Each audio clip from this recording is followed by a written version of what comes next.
Hello, guys, and welcome back to that Cov pod. We're talking after Coventry 0, Ipswich 2, our first home defeat of the season, unfortunately. And John, pretty disappointing performance at the CBS against a team that are going to be well up there challenging for automatic promotion with us, hopefully, this season. Yeah, disappointing tonight. Really poor. Can't say it ain't been coming the last few weeks. I think obviously we're getting a bit of heat for not turning up after the Swansea game. But come on, you've got to let us have a bit of Christmas, guys. We just couldn't find a time to do the pod. But the warning signs were there at Swansea. They've been there the last few weeks. This group have been excellent. I mean, to be where we are at this point of the year, I don't think anyone thought we'd be here, did they? So you've got to take that into consideration.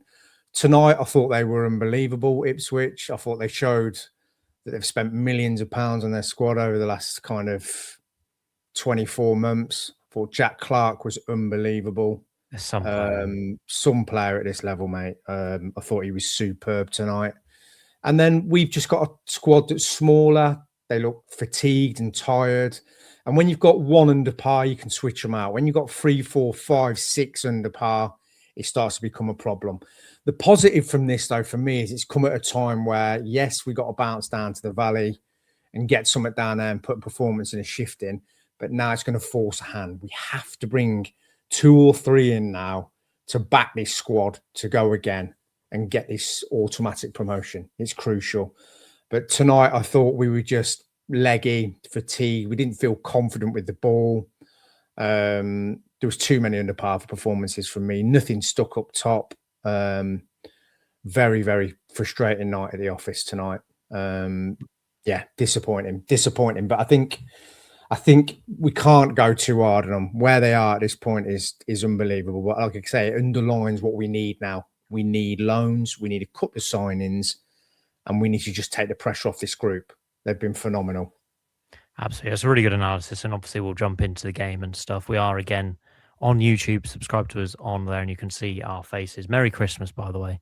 Sorry we didn't bring you a pod after the Swansea game. It's a very good win that was for us, 1-0 at home. Not the best game in the world, but we've got 3 points on the board. That was 8 home wins in a row. We couldn't make it 9, Jig, and do you kind of agree with John's assessment? To be fair, credit to Jig, because he's run home from the pub to record this late night podcast. Respect to you, Jig. Well, it's 22:42 after the game, 10:42 p.m. And respect to Jig here. Fair play to him. I mean, I got back to North London about 20 minutes ago. Jig somehow has only just got home. So over to you. The Jig. It's a winding road. It's a winding road from the CBS. I've upset a few people as well because I've come to do this. They were like, "You're being serious? You're going now?" I was like, "Yeah." They were like, "What are you doing it now for? You're half cut." I've had a few drinks. I apologise to my dad because my dad listens and he's always on about, doesn't sound good on the podcast when you're half cut. But yes, I've had a few drinks. My view on the game is that Ipswich is just better than us. Like, I think they've got a better squad. They bought Philogene off the bench. They dominated that first half. Yes, we should have had a pen, which might have mixed it up a bit. Didn't happen for us. I thought it was a pen. When you look back, it was a pen. Which pen are you talking about, Jig? The Haji Wright or the Sakamoto? The first one. Where? When was it? Was it Furlong and Haji Wright? John. Yes, Furlong and Haji Wright. I thought Furlong was a pain all game. He got booked in the end, didn't he? But he was a bit of a... He was whinging. He was whinging all game. But yeah, Clark, for them, picks it up deep. Very good player. Good on the ball. Creates chances. Got his lucky goal. I felt sorry for Rushworth because I thought Rushworth was superb all game. I thought he makes good chances look bang average by being in the right position. He's always just behind the ball. I think Rushworth's superb. I really do. I think he's great, and he probably made one of the best saves I've seen this season. And in the was it the first half? I think we can go further than that. I think it's one of the best saves I've ever seen a Cov keeper make. It was unreal. Yeah. Go on, sorry. Yeah, mate. I'm waffling. To be fair, Ipswich were creating a lot of chances, weren't they? And it was quite clear from the first half performance we were second best. I think that was quite apparent. It was disappointing that was the case. The but the cutback they had and the power on that shot, I instantly thought it was in. To be fair, I thought the Jack Clark shot he fizzed wide was also in. Two massive chances. But Rushworth's save, John, was just... I don't think I've been more confident in a Cov goalkeeper in the last... I don't know how far you want to go back. He's probably better than Kieran Westwood was. I think he is, yeah. I think he's that good. That save was phenomenal. I mean, from where I was sat, I was out my seat. I thought it was an unbelievable save. But actually, when he come out then and planted his foot and they landed on him, I thought, he could be in trouble here. And luckily, he come through that. He made some great saves. I think he was the only player tonight that came out with any real credit. You could probably say Grimes because he got through loads of work. But, I mean, I'll come back to Grimes, mate, in a bit. I thought he was poor. Yeah, but I think he was on his own, mate. I thought we got overrun in the middle of the park because out of possession. Torp was nowhere. Rodoni was poor on the ball. You've got to get stuck into it now. He's had 6-7 games back now, and he's nowhere near the level. When we talking about him at the start of the season, how good he was, you look at the difference between him and Clark tonight. It is light and shade, and that's I don't want a good moment, didn't he? I don't want to ran down the right and whips a good ball in. It's not enough, very, very peripheral. You know, somebody's tweeted me tonight about, stop slagging Hadji Wright off. I'll stop slagging him off when he turns up. He is miles off it. No goals in 11, is it now? 11? Talk of the money for him is mental. For me, I'm like, there was a couple of moments I was like, yeah, looks up for it, you know, but it's like nothing sticks, doesn't hold the ball up, not reading the game well. I don't know, mate. I thought Mason Clark often puffed. He looked lively in patches. Sakamoto didn't get enough of the ball to really do anything. Out of possession, though, Torp and Rodoni killed us, mate. I think the changes were way too late. You can say that's hindsight, but I was calling for a good 10 minutes before we conceded the first goal. I'm amazed he didn't make any changes at half time.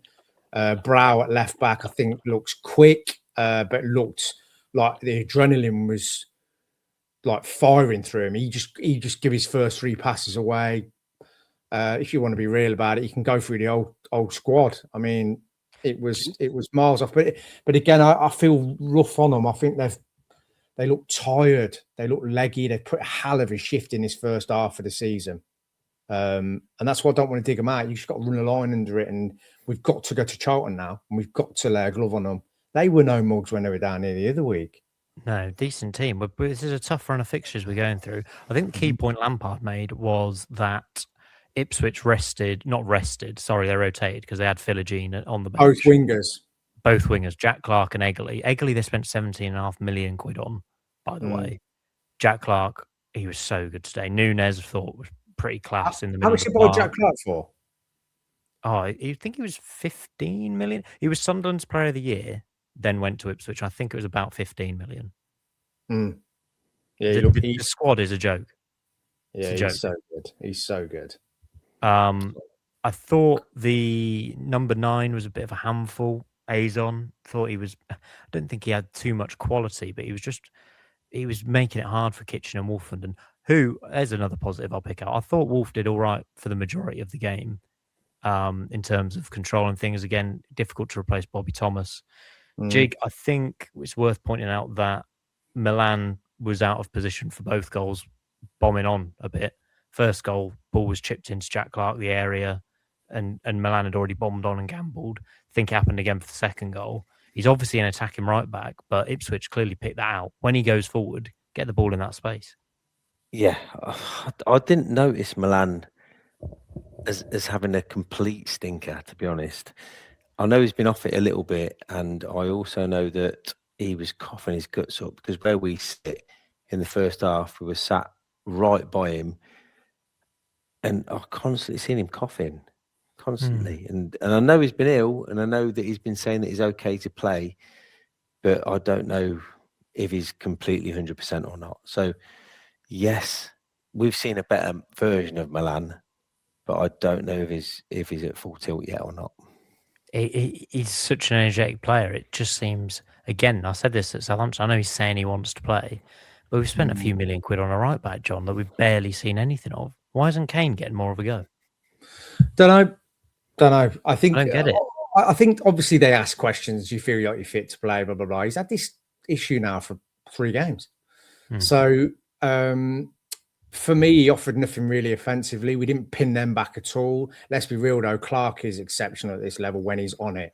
And I'll go back to something that Roy Keane used to say about Cov years ago when United used to roll into town and we'd turn them over 3-2 and everyone would be buzzing. And I remember Keane coming off and saying something like, yeah, the Cov fans are buzzing. He goes, but surely you should be fuming because your team should be turning up like that every week.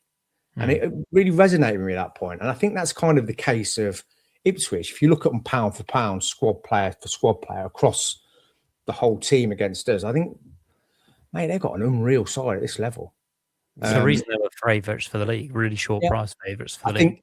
I think so. You look at that, you think, right, I've got two good wingers. Philly Jean didn't play tonight, right? The other winger did well as well, right? But then you're thinking, right, let's play two offensive fullbacks. Milan, are you fit to play? Yeah, I'm ready to go, boss. All right, Sam, you've had 3 games now where you're ill. He played Brow, which was a gamble, but I kind of understood it in the sense, right, you want to pin them and push them up the pitch. They couldn't get out. They couldn't get out all game. But then the problem is when you've got that point person at the top of the pitch, people sending me stats about Hadji's in the box, all this stuff. I don't care. Hadji scored for about 10, 11 games. If the ball does not stick up the top end of the pitch, there's no confidence to play it in. It's going to keep coming back, keep coming back, keep coming back. You're going to concede. That's what happened. The positive was the first 10, 15 minutes in the second half. No problem. I ain't got a problem with that. And Rushwood is outstanding. I think Rushwood is that good. He could go on to play for England. I think he's exceptional. But you have to highlight the issues tonight, but we're not jumping on them. We have to point that out right here. Phenomenal what they've achieved to this point. Let's break down the game. We just got overrun. Just got consistently overrun. The warning signs have been there for weeks. Keep going on about it. And it's just one of them things. But we've run out of legs. We've run out of energy. We're a bit tired. And we need to add now. But we need to get to Charlton, get something at Charlton. We need to get something against Blues. Add a couple. We keep moving. There's a difficult patch of games coming up. I think the key point you look at what comes overrun. in off the bench, though. Sorry. No, but 1-0 down, right? You look at the bench. Who did they bring on? There's no game changer there. No, there's not. You brought on Eccles and Allen, who are going to do what? They're going to run and they're going to work hard. They're not going to win you a game. They're not jig, but there's a better combination in there at the minute. I'll go back to Redoni. There's something wrong with his shoulder still. We know that. I don't know what's going on with that. He's had the operation, right? He hasn't, has he? I don't know, but it's not right. He's had 6 or 7 games to get up to speed. He's still not fully up to speed. So you can't play. Grennan said it to me before the game tonight. He said he watched the Swansea game. He's like, if them two ain't on it, Torp and Redoni, especially out of possession, you're going to get overrun. They got overrun tonight. So whatever Grimes does, he's not going to stop anything, mate. There was a point at the game tonight where Grennan pointed out, really, he went, see, look. And he pointed out the 5. Who's the 5? Sorry, you all know. Matt Seawer. He's absolutely unbelievable. Mate, great player. Free all the time when they're in possession, right? Yeah. So you're thinking, all right, fair enough. When we're in possession, we should have a free player. We never had it.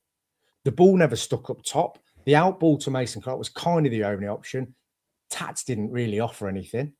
Do you know where they had the space, though? I think what had happened is, I put this out at half-time, their wingers were playing really narrow in the first half. It was almost like Clark was joining Nunes and making it a box midfield.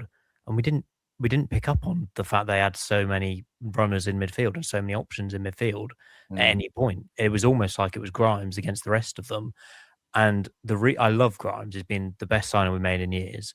The reason he's not a Premier League player is he's not quick enough and he's not physical enough and he gets run past too easily. He's the one who has to fill in for Van Avak. He's the one who has to fill in at fullback when they go forward and he gets beaten too easily. He got dribbled past for the second goal too easily. He gets beaten too easily and he's a great controller of play. But the reason he's not a Premier League team is because he's not physical enough. And I think that was so obvious today compared to their midfielders. Yeah, he's a conductor, isn't he? He's not physical enough to... He's done very well for the battle. I don't think it's harsh, but the game before against Swansea, he was brilliant. He was brilliant. He dictated the whole game. Yeah, he has. Yeah, do you know? And the game against Swansea, that was his first ever man of the match for Cov City as well. And I thought, no way, that's mental. Listen, I think that's it for me. I think they're a really good side when they're on it, right? And they were on it tonight, but we were miles off it.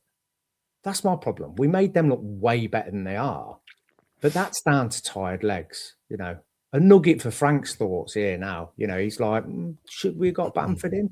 I don't know. Because you're swapping like for like when you put Sims up for right. They've both got similar issues. So I've got criticism of Frank in that sense, though, John. No, I get that. Because we didn't really make a change. Go on, I'll let you say it. Yeah, if you wanted to bring Eccles and Allen on, which were the only two midfield subs we could have made, there was a 5-minute period before we conceded the first goal where he should have made changes. Once we're then behind, he's taken off Radoni for Josh Eccles and Jamie Allen for Torp. And then what's he meant to do with Sims? He can't go 2 up front. He doesn't go 3 at the back. He just takes right off who was poor for Sims. And it's so easy for Ipswich to deal with. They must have been licking their lips. They didn't have to deal with 2 up front. They didn't have to deal with wing backs. It was too predictable. We didn't have many. I think the stat came up at half time, which was 13 shots to Ipswich, and we'd had 1 in the first half. I'll double check what it was at full time, but nothing really changed. They had 18 shots, 7 on target. We had 10, 3 on target. We were second best and deserved to lose. What I would say though is we've lost 3 games this season. Yeah, twice to Ipswich, which makes this feel worse because we've lost 5-0 on aggregate to them. We got beaten 3-0 away pretty comfortably, beaten 2-0 at home, and we've lost to Wrexham. It's only 3 games though. When was the last time though where you watched us and thought, mate, we look good today? I mean, there was a really good performance away at Middlesbrough, but we didn't dominate the ball for large periods. I was really happy at Southampton. Southampton away, we dug in. I'm talking about that wasn't. Yeah, the first half was okay. It wasn't like running. I'm talking about running a game. When was the last time we ran a game? Let's be real. Like, let's go through the fixtures. Hang on. So you've got obviously Charlton. We got Ipswich tonight. Preston away, blew it. Bristol at home, whatever. Saints dug in. Swansea was dreadful. Didn't even do a pod on that. West Brom at home. No. Stoke away, decent performance, but didn't run the game. Sheffield United at home. Sheffield United, very good first half. Sheffield United were very good first half. Wrexham away, blew it. At home to Watford. Watford had loads of chances, remember? We said it in the first half. Pompey away, decent result. Blackburn at home, 2-0. Blackburn, that was the first warning when we came back from that international break. And Blackburn looked really lively, created a lot of problems for us. Away at Sheffield Wednesday, 5-0. And that was the 4th of October, which is fine because what I don't mind us not blowing sides away. But the free-flowing football seems to have, we've lost a bit. We're missing BTA. There is no doubt about it. We miss Bobby Tobbers. No doubt about it. Right. But what I'm saying is I don't mind it when we're grinding results out, but we have to see a proper performance at some point soon. And it's about legs. It's about the size of the squad. It's about options off the bench. We have no maverick option off the bench. We still don't have a 10. People always throw Radon at me. Fine. But he's had 6 or 7 games to get up to speed now. He's not quite there. We need wingers. We need options off the bench. People are like, what you hearing? What you heard? I've heard nothing. I've heard that West Ham are interested in Wright. Sound. Let him go. We talk about this team that scored 50 goals or whatever it was and scored so many goals at the start of the season, and we were unbelievable blowing teams away. You were reading out the scores there, John. The last 5 games, scored 1 against Preston, 1 against Bristol City, 1 against Southampton, 1 against Swansea, and none today. So it's 4 goals in our last 5 games. Yeah. We're complete opposite of the team that we saw earlier in the season. We're missing certain links, aren't we? I think we're missing BTA. I think we're missing his energy. I think we're missing his legs. He works hard. He gets goals. He creates problems. We've got no one pressing the defence of Ipswich or Swansea or anyone. I think we're missing. I think we underestimate how much we're missing BTA. I do. I think I think we're harsh because we're winning games. And we're grinding wins out, and it's phenomenal. Let's just keep underlining it. It's phenomenal what they've done to get here. But we're talking about finishing in the 2. We're talking about getting to the promised land. So we have to look at these things here. I agree with you. I think we are missing BTA, which is something I thought I would never say. I think we missed Jay De Silva. It's just these little percentages. But also, it's like I say at the start of this pod, when there's 1 or 2 down a level, That's all right. You can deal with that. When there's 5 or 6 or 7 of you across the pitch, underperforming or feeling a bit tired or leggy, or there's been flu go through the squad and all this stuff, it can become a problem. But John, you look, we've been winning these games by little percentages. We really have. Yeah, no, I agree. I agree with you. Mason Clark's won us 10 points out of our last 5 games. He won us the game at Stoke with his overhead kick. He won us the game at Bristol when we won 1-0. He got us the point at Southampton. He won us the game against Swansea. Yeah, mate, like it's them little percentages. We can't rely on him for everything. No, but how many points has Rushworth won us as well by the same measure? Oh no, yeah, yeah. Don't get me wrong. I'm not saying that Rushworth hasn't done it as well. But Mason Clark's getting the goals that get us the points. Yeah, 100%. Rushworth's the other end, and the other end, sorry, and he's saving us. He's brilliant. Don't get me wrong. I think the point you make about BTA is really good, Jake. Just coming back to that, because today we saw the thing we're on about getting overrun in midfield. We thought that was an issue that potentially BTA was causing, being a really attacking number 10. Today it happened, and we weren't getting the benefits of a press in Radoni. We weren't getting the benefits of Radoni who took the ball in. We weren't getting a benefit of an aerial presence from Radoni. Didn't see the crossing was poor today as well. I think Sakamoto, even his crosses were really poor today. yeah. But I don't think Radoni's bringing the benefits that we thought he would bring to the team for one reason or another. When BTA was showing such obvious assets, we knew what his weaknesses were. We knew we were a little short in midfield, but it was far outweighed by the fact that we looked like we were going to score 3 goals a game. Since he's come out of the team, the attacking threats diminished greatly. Massively. It's a real issue. It is, and he's not what he was. I don't know whether it's his shoulder. I don't know whether it's fitness, but you can't say fitness because he's had, 6, 7 games back now. So you can't blame it on that. He's had enough time. Yeah, I think John, like I say to you, when you're a professional footballer, you're still mobile, so you can get in the gym. You bulk up. He bulked up a bit. Then you got to lean out. Yeah, I don't know. I mean, I think he's a top player. I think at the start of the season, he was easily our best player, if not the best player in the league, right? So we know how good he is. So that's not us digging him out. It's just a frustration that he's not getting back to anywhere near that level. The BTA thing is quite obvious, isn't it? And, I don't think, did the Wolf do that much wrong tonight? I don't know. I thought he was good. Actually. I've had someone digging him out to me. I thought we did all right, but we missed Thomas in the other box. I think Wolfenden's an out-and-out defender. Mm-hmm. I think he's good at that. I think that your Thomas and your Kitchen, they like to come out with the ball a bit more. They like to try these wieldy passes. They like to try and drive forward. Thomas will get in the other box. Wolfenden, if like the Southampton game, perfect for him. Defend. Right, you 1-0 up with down to 10 men. Defend for that half. Brilliant. I don't know if he's. That's what he was sold as. Centre half.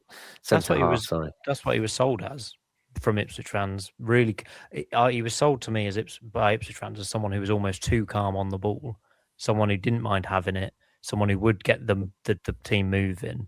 I thought there were too many occasions tonight where it was just, especially when we were 2-0 down, the centre backs just passing it to each other, back to Rushworth, back to the centre backs. I was like, what on earth's going on? Get the ball forward, try and do something different.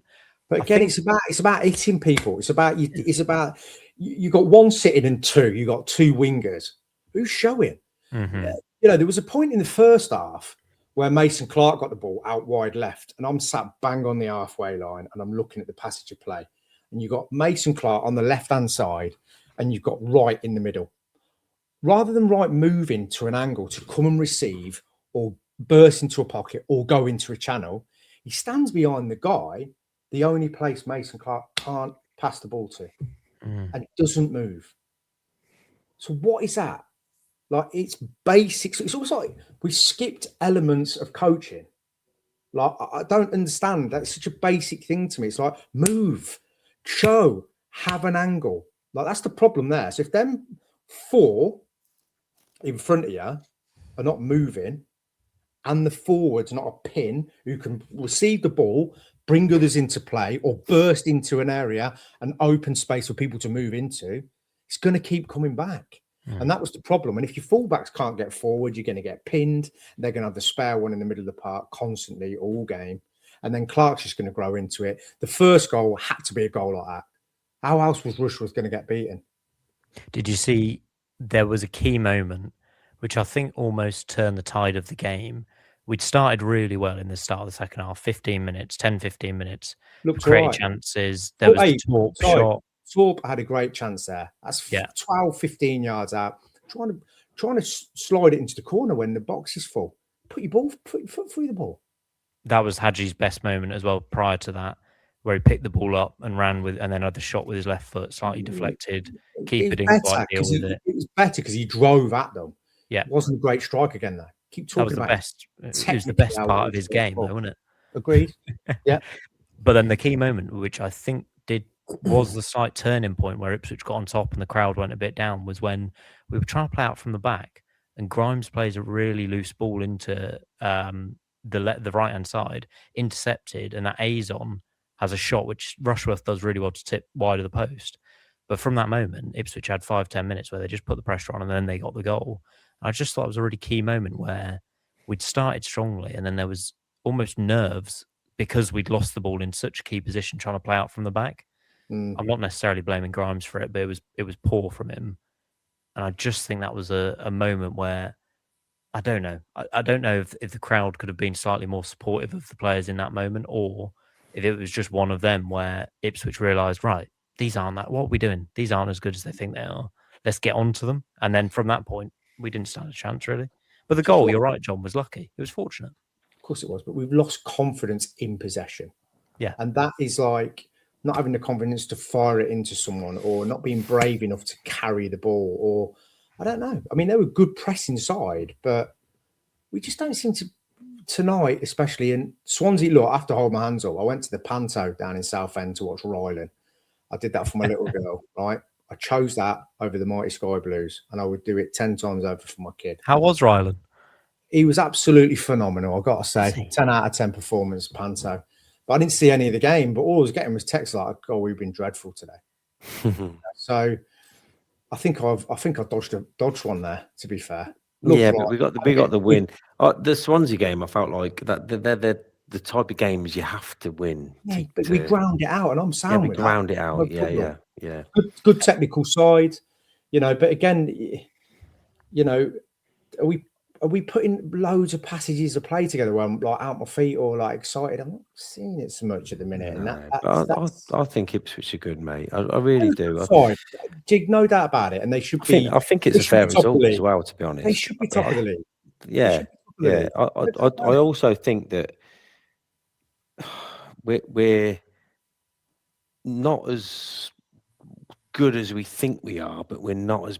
I don't know. We've overachieved, and that is credit to every man on that pitch, every man in that squad, and all the coaching staff. They've done unbelievable to get where we are, right? And we are where we are now. So let's try and protect it. What do we need? Where do we need to improve? That's what this podcast's about. It's not about going, everything's great. It's like, right, how do we stay there? How do we get better? How do we improve? Where have the problems been? When was the last decent performance? Let's look at it. Let's analyze it. That's what we're doing here. You know what I'm saying? We're not hammering them. They're phenomenal, overachieving massively, considering what squad they've got. And, I just think it's unbelievable where they are. Let's not blow it. Let's protect it. We've got to go into that market now, but we've got to go to the Valley and get something. This is the last game of 2025, right? Next pod will be in the new year. 2025 has been unbelievable, mainly due to Frank and his coaching staff. Who have we lost to this year? Not even this season. We lost to Leeds at home, where, again, I feel like playing Ipswich this season has been a bit like playing Leeds last season, where... I agree, Si, I agree. They're just better than us.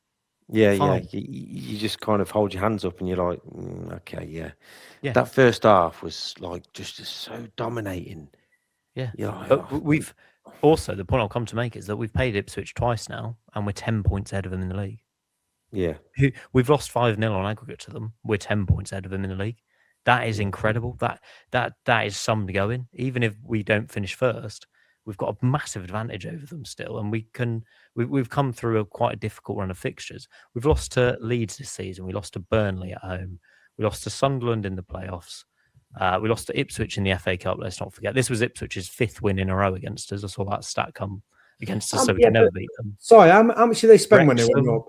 How much did they Two spend when they secs. went I'm up? counting. Go on, Two go on. secs. Ipswich twice, Ipswich 3 times, Leeds, Burnley, and Wrexham. I think we've lost 6 games in 2025. That's incredible. How many games? 6 games under Lampard in 2025. The place we're at is unbelievable. We're still in an amazing position to get promoted this season. And yet, Ipswich might go on to win the league, but they also might not. We've got a massive advantage over them, and we don't have to play them again. We've done the hard bit now. We've played them twice. We've been battered twice. Who cares? We're 10 points. It's a weird league. Who did they lose to last? Was it Oxford? They lost it. They drew at Oxford. They've lost some stupid games this season. They've not been. They've raised their game for this fixture. 100%. They drew at Millwall. They lost at Leicester. They're a Premier League. They're a poor Premier League team. They've come down to this league. I think they've still got probably 6-7 players from the Premier League. Mm-hmm. They did lose Oxford as well, 2-1. You were right. They lost at Oxford. I just think that shows the levels. To be honest, I think it shows the levels. On their day, they'll beat anyone in our league. They will. They can do it. You know, everyone can see that they can do it. It just shows maybe how far off we are. If anyone's looking forward to the Premier League right now, enjoy being top of the Get us up. Championship. Don't get me wrong. I want that celebration. I want we are Premier League and all that jazz. But I'm worried about how many what is Sunderland playing Chelsea? Sunderland just spent about 200 mil. So ridiculous. Exactly. Yeah. There's a big gulf. Yeah, absolutely. Should we do some listener questions and the like, and then look forward to the Charlton game? Any last thoughts on the Ipswich game, John? Run a line. Can you talk for a bit longer than that? Under it. My old mate, Doug. Come on, mate. Let's get to work now. Do you think there's something to be said about the timing of this defeat? Yeah, I think it's perfect timing. Because of the window. It's a reminder of what's required. And I think also the last comment I want to make is we talk about Rodoni not being on it and BTA being out. We said from the start of the season we're missing a number 10. It would take the pressure off Rodoni if we had someone else who could play in that position. Agreed. And it's not. Rudy will come good. Rudy will come good.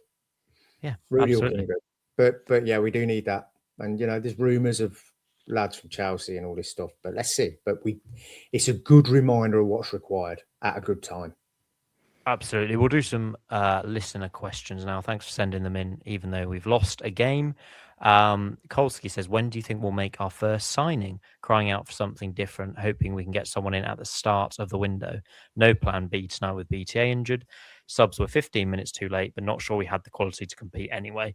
Yeah, completely agree with you, mate. Hopefully they've got a few people lined up, right? Pretty early doors, because we've got Charlton, haven't we? And then we've got Birmingham away, which is a tough game. And then we've got the FA Cup game midway through January, which hopefully we'll have some new players in for. Do you think timing matters too much in January? You want to strike early, don't you, John? I just think I'd imagine they've got. I don't know anything, right? But I'd imagine, knowing Frank, I'd imagine they've got irons in the fire. I'd imagine them conversations have been had internally of what they've got to go and get. So I think hopefully they move quickly, and they're going to need to, because the squad's tired. They've put a hell of a shift in. Now let's support them and support Frank. It's now. Your time is now, because you're so close. It has to. Can't have a wobble now. No, I just need to clip up the bit of you saying I don't have a clue about anything. I think I'll clip that up. I've been saying it for years.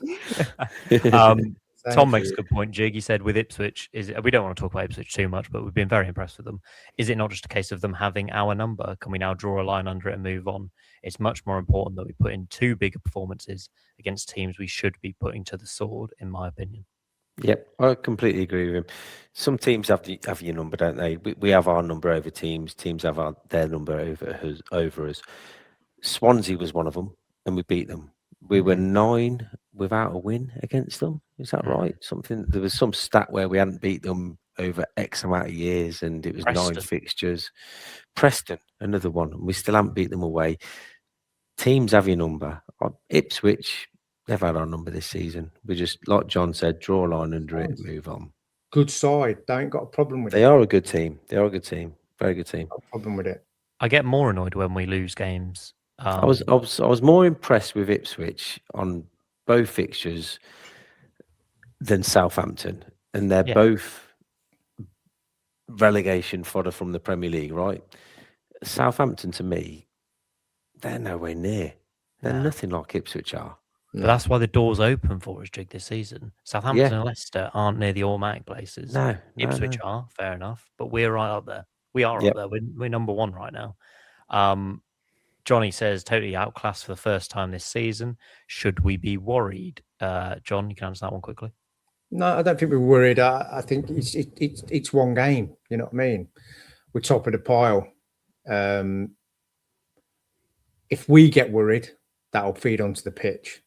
I think we've just got to be like, all right, sound. Like I say, I keep saying it. This group have done unbelievably well to get here. Yeah. Bottom line. And we go to Charlton, we get a result there. People will calm down.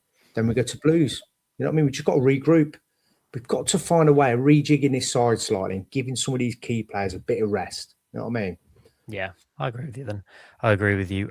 Jim Bob, when the performance annoys you and you're annoyed about it, want to rant, give out, complain and call players lazy sometimes. Does it annoy you when all the other comments are, guys, let's just be positive here? No, Sandra, I'm annoyed and I'm happy being annoyed. Sorry, that comment doesn't make an awful lot of sense.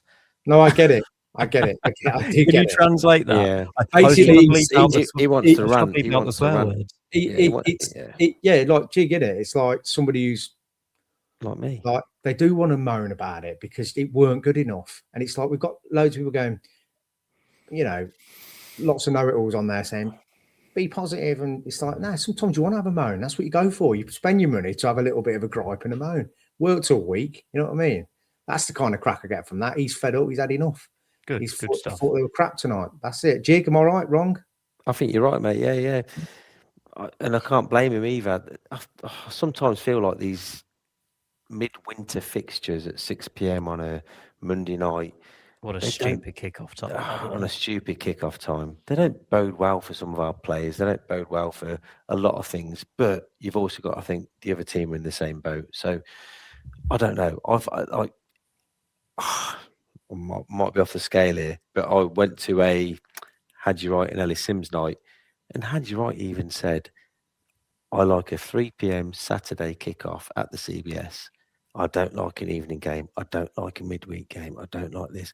Football's my third favourite sport. He went through all these things. He said it out loud to everyone, and I'm thinking, and we're playing him midweek on these away games. Come on, better sell him before we get to the Premier League. Then you don't get any 3 p.m.s, do you? Yeah, I don't know. I just don't know if it bodes well for certain players. No, I agree with that. James says, got a good question. We keep saying Carl Rushworth is the best keeper we've had since Westwood at this point. Could it be argued that he's better than Westwood? I think we've covered that. We think he is. And so is the best keeper we've had since Kirkland, or in my opinion, Magnus Hedman. I mean, what did Kirkland ever really do for us? John, Carl Rushworth's the best keeper we've had since who? Tough one, isn't it? It's a good question. Chris Kirkland. James. Kirkland. And Kirkland. Not for what Kirkland did for Cov, but he was top draw keeper. Bottom line. Yeah, absolutely. Hedman was top draw. But I do think Rushworth can go another level. I think he'll go on. I think he's phenomenal after a wobbly start. The levels, the gears he's gone through. I mean, that save tonight, my word. Honestly. Unbelievable. George, should we consider putting Sims and Wright up front together until BTA is back and fit? I thought Brow was great getting the tackles in, winning balls, but he's too quick for the others when he passes. Is that because they are lagging or because he's a step ahead of everyone else or something else? I thought he was just a bit nervous with his passing personally at the start, a bit too keen to get rid of the ball potentially.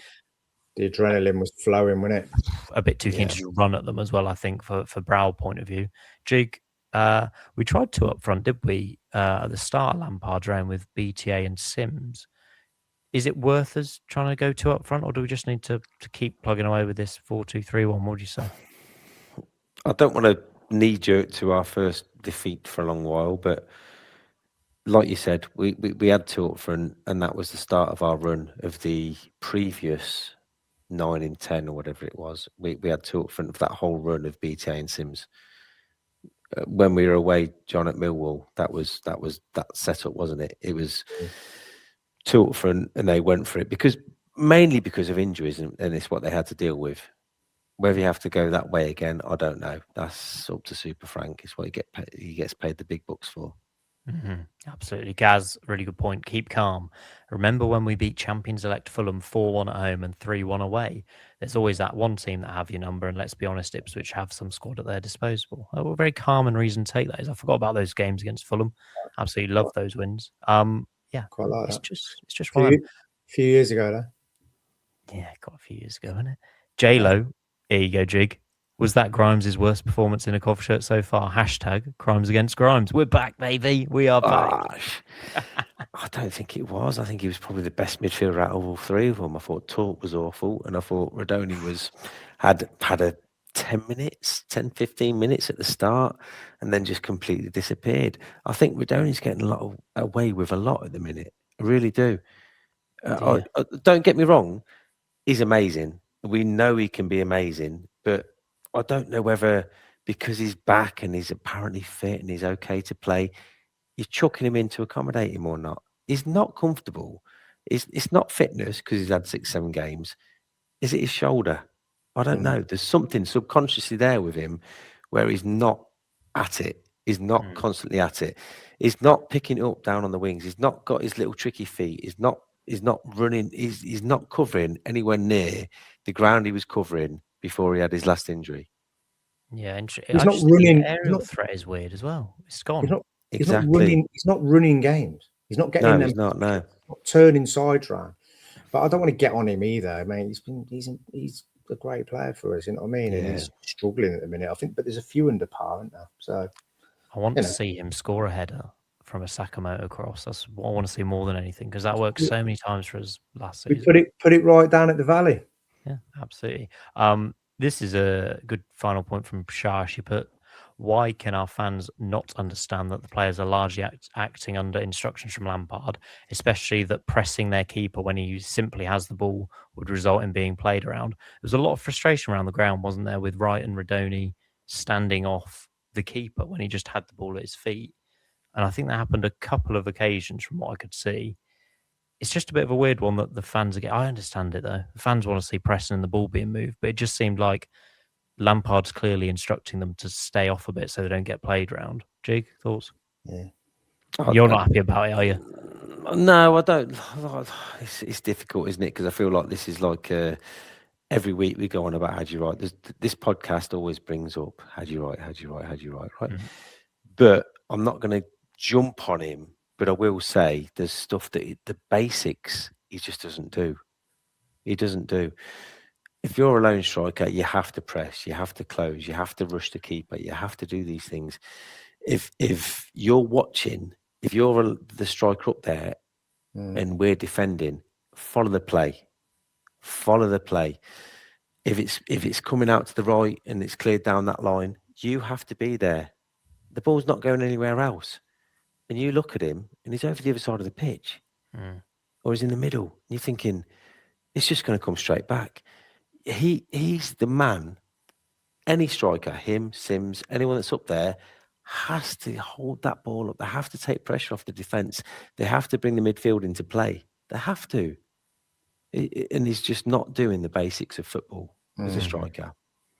I think that's fair. I do think that's fair, and I defend him all the time. I just think this goal-scoring run that he hasn't, the Barron run he's been on has been really poor. I don't think he's offering the basics of a striker, as you say. He needs to take that white wristband off now because it's not working, is it? Yeah. The thing is that we all know how good he can be. The whole Cov fan base know how good he can be, and this is why it's frustrating.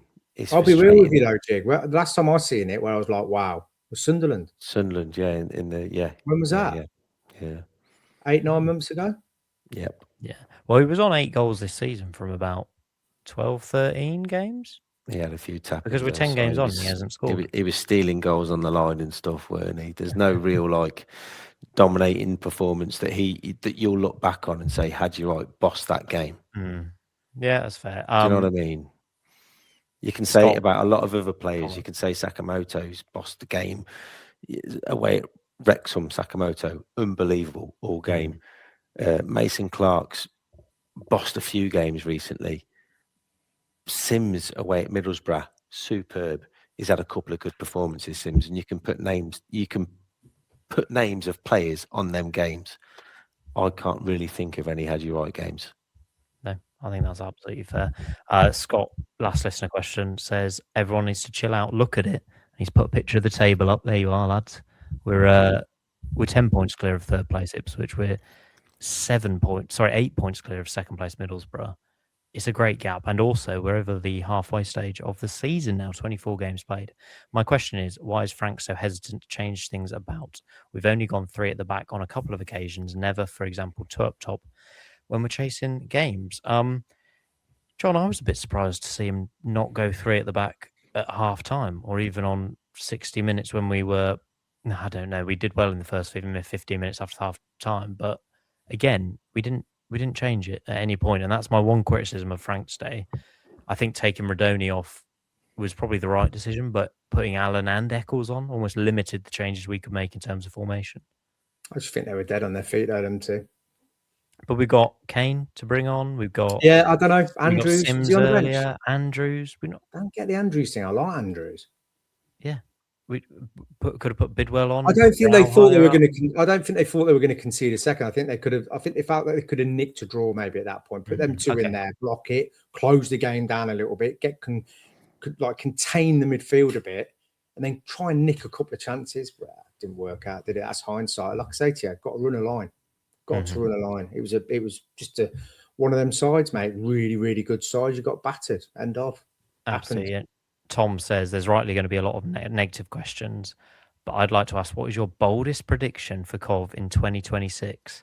Mine is that we will go up, sign a Xhaka-style player, and be mid-table Premier League this time next year. My word. A New Year's resolution for Cov? Is that what we should go for here? What's got to be the prediction? I'll take a second so that we don't have to do the part run. And isn't it a promotion? It's a promotion park run, isn't it? Not winning the league. Was it? I thought it's not league winners. Oh no, it was league. It was a league winner. I think we'll have to check the tape. I think it's promotion. Just because of the sponsorship, you're trying to justify it now. Hey, we'll run the tapes. I'm pretty sure it's promotion. I think you've done them tapes. I want me and Jig. Just send tapes down, son. You got to rerun them. It's got to be promotion, hasn't it? That's got to be the main prediction. Well, promotion, we'll be at the end of 2026. I'm not going to be too negative about our Premier League time, so we'll be in the Premier League, competing in the Premier League every week. How about that? Anything better than that, John or Jig?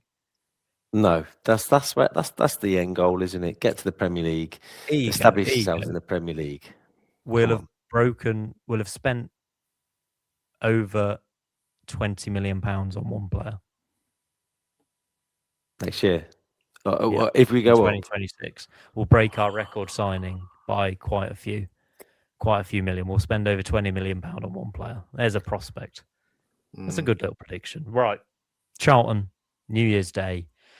Tough place to go. Charlton, not in the best form, actually. Let me get their form up. But Nathan Jones' team's always difficult to play against. And John, you know that they were kind of tough for us to get past at the CBS only a few weeks ago.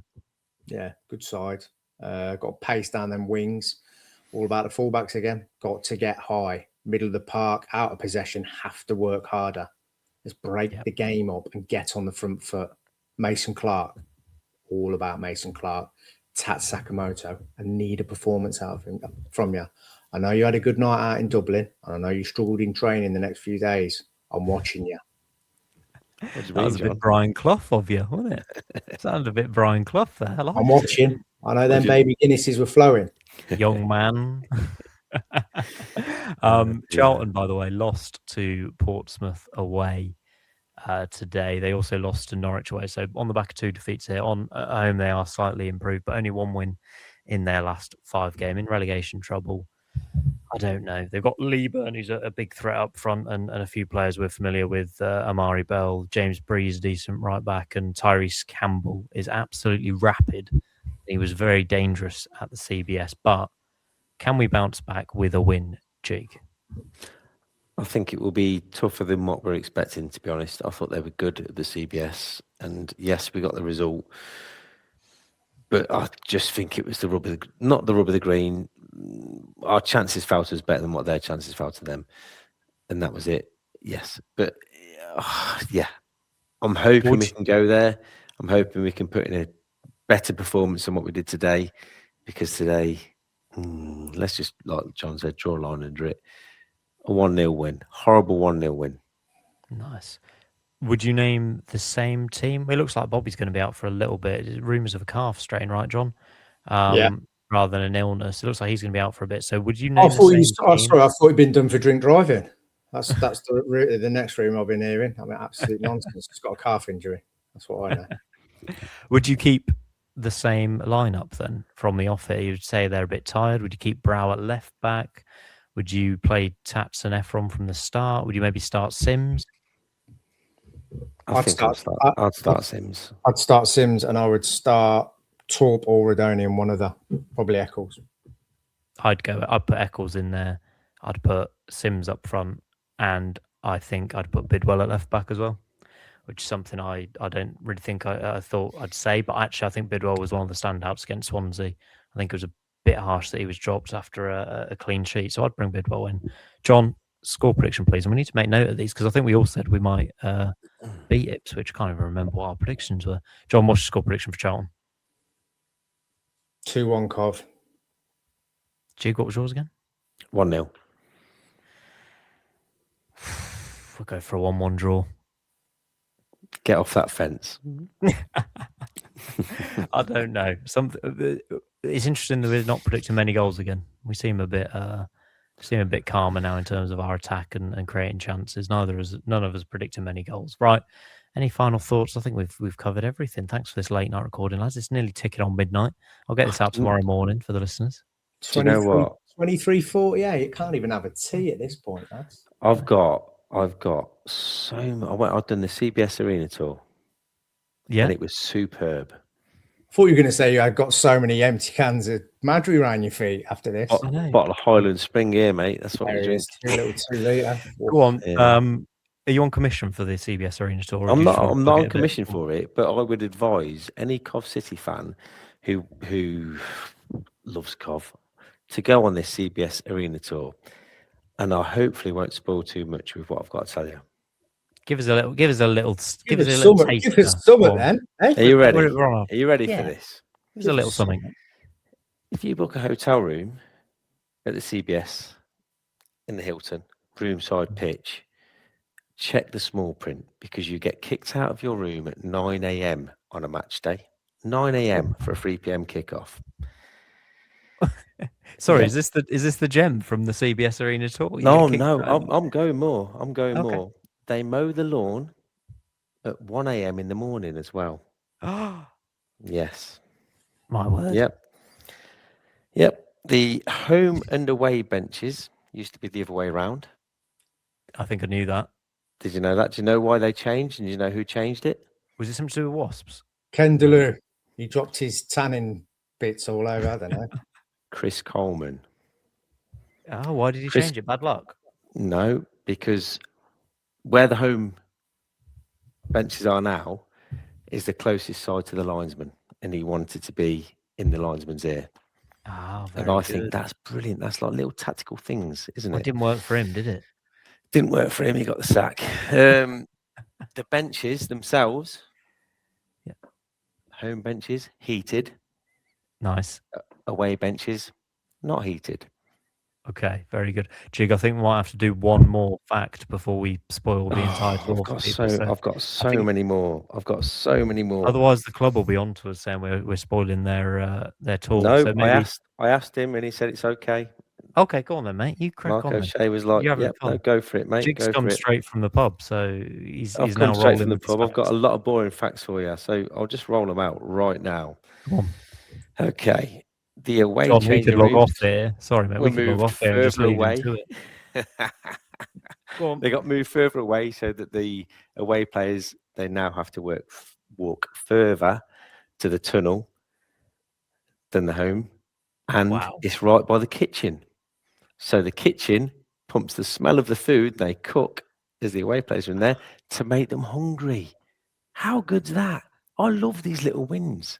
To make them hungry. What does that matter? Hungry for a win? No, you're smelling food, getting changed for football. You're like, oh, that smells good, right? Yeah. I like it. I like it. There's a massive Cov City badge on the floor. Half of it is scuffed to nothing where the away team comes out. The other half is hardly touched by the Cov players. Right. Perfect. It's good. There's so much, Si. There's so much. Jigs facts. It's Jigs facts. There's so it's Jigs much. Coventry There's so many City facts. Yeah. John's desperate to go to bed here, by the way. He's desperate to go to bed. He's desperate to go to bed. The old hotel pre-match will stop. Sorry, we'll stop what? They'll stop doing the away hotel pre-match soon. Oh, right. You know where the chicken was caught and we had Chicken Gate and all that. Yeah. It's a superstition thing. So they're holding it out. Once that fails on a 12:30 kickoff, the players are going to be stopping in the CBS before games. Oh, good. What, and listening to the lawnmowers? And listening to the lawnmowers. All right. He's put his phone away, ladies and gentlemen. No, I think one more for you. No, I've got so much more. Do you know how much they lost when the Tills were down? Oh, that's a good question. Now we're talking. What did you say to this last year? I'm going to go for 200k. John?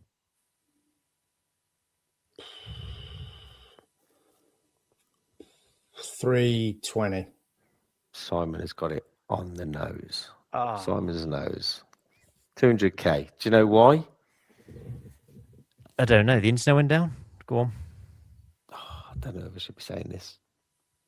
Oh, maybe leave it there. Leave it on a cliffhanger. Because I can't be able to edit this. God! If you can say 200k. There you go. He did say it's okay to say it. They had the Ed Sheeran gig. They took all the equipment out, put it into the arena, went to put it back in, didn't check it, and then tried to work it for the game. So that's all right. It was a technical issue. I'm trying to think of an Ed Sheeran pun now. Far from perfect. Are you having that one? Far from perfect. There you go. What a way to finish. What a way to finish. Thank you both for joining me. We're ticking on to an hour now. People say we don't put the effort in, eh? That more than makes up for us not doing a Swansea pod. Thank you, John. Thank you, Jig, for turning up tonight. Excellent commitment to the cause. Guys, we'll see you in the new year. Have a very good celebration. Hope you had a very good Christmas as well. Make sure you like and subscribe, all of that good stuff. We'll see you after the Charlton Athletic game.